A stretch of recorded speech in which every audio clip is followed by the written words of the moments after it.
కార్తీక్ చేస్తున్న పనికైతే షాక్ అవుతూ ఉంటుంది దీప. ఏం చేయలేక ఇంటికి వెళ్ళిపోతూ ఉంటుంది. ఇక దీప బాధపడుతూ ఉంటే కార్తీక్ అక్కడికి వచ్చి, "ఎందుకు దీప బాధపడుతున్నావు? నేను ఇవి" అని అనేసరికి, మీరు జ్యోత్స్న అగ్రిమెంట్ గురించి నాకు చెప్పలేదు కాదు కదా! అగ్రిమెంట్ పట్టుకొని మిమ్మల్ని ఎలా అంటే అలా వాడుకుంటుంది. మిమ్మల్ని చాలా ఘోరంగా అవమానిస్తుంది అని అనేసరికి, నేను అక్కడ తలదించుకొని ఉన్నాను అంటే ఏదో ఒకటి సాధించడానికే కదా దీప!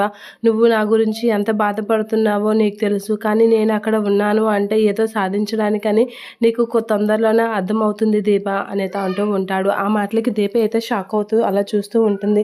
ఏంటి కార్తీక్ బాబు ఇలా మాట్లాడుతున్నారు అనేది అనుకుంటూ ఉంటుంది. కాస్త ఓపిక పట్టు దీప. నేను ఎప్పుడు ఎక్కడ ఏ విధంగా తలెత్తుకుంటానో నువ్వే చూస్తావు కదా! అది అప్పుడు నువ్వు కూడా నా పక్కనే ఉంటావు అని చెప్పేసి అంటూ ఉంటాడు కార్తీక్. ఆ మాటలకి దీప అయితే, ఏంటి ఇలా మాట్లాడుతున్నారు అంటే, కార్తీక్ బాబు ఏదో విషయం తెలుసుకోవాలని అనుకుంటున్నారా జ్యోత్స్న దగ్గర అనేది అనుకుంటూ కార్తీక్ ఆడిన మాటలకైతే ఆశ్చర్యపోతూ అలా కార్తీక్ వైపు చూస్తూ ఉండిపోతుంది దీప.